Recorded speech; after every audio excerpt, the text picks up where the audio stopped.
হর হর মহাদেব, ওম নমঃ শিবায়। শ্রী শ্রী রাধা গোবিন্দ কালী মন্দিরে গাইবান্ধা জেলার এবার সবচেয়ে একটি বড় দুর্গাপূজা দেখতে যাচ্ছে বাংলাদেশবাসী। এর নমুনা দেখতেই পাচ্ছেন। এর দৃশ্যটা বাহুবলী সিনেমার কাটাপ্পা স্টাইলের যে ক্যাটাগরিতে হচ্ছে, এটা ঠিক সেই ক্যাটাগরিতে নির্মিত একটা মহিষাসুরের মূর্তি আপনারা দেখতে পাচ্ছেন। এর কারুকার্য অবাক করে দেওয়ার মতো। এই যে প্যান্টের ডিজাইন সেটা দেখেন।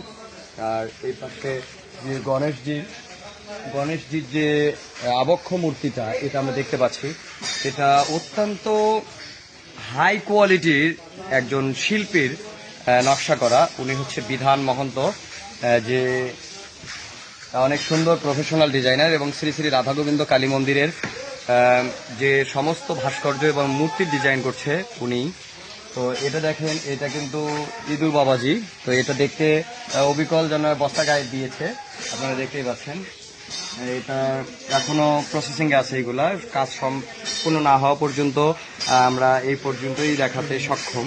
তো কাজ সম্পূর্ণ হলে আপনারা পুরোটা দেখতে পাবেন। এতক্ষণে চোখ রাখবেন, ধৈর্য ধরে থাকবেন শ্রী শ্রী রাধা গোবিন্দ কালী মন্দিরের সেই দুর্গাপূজার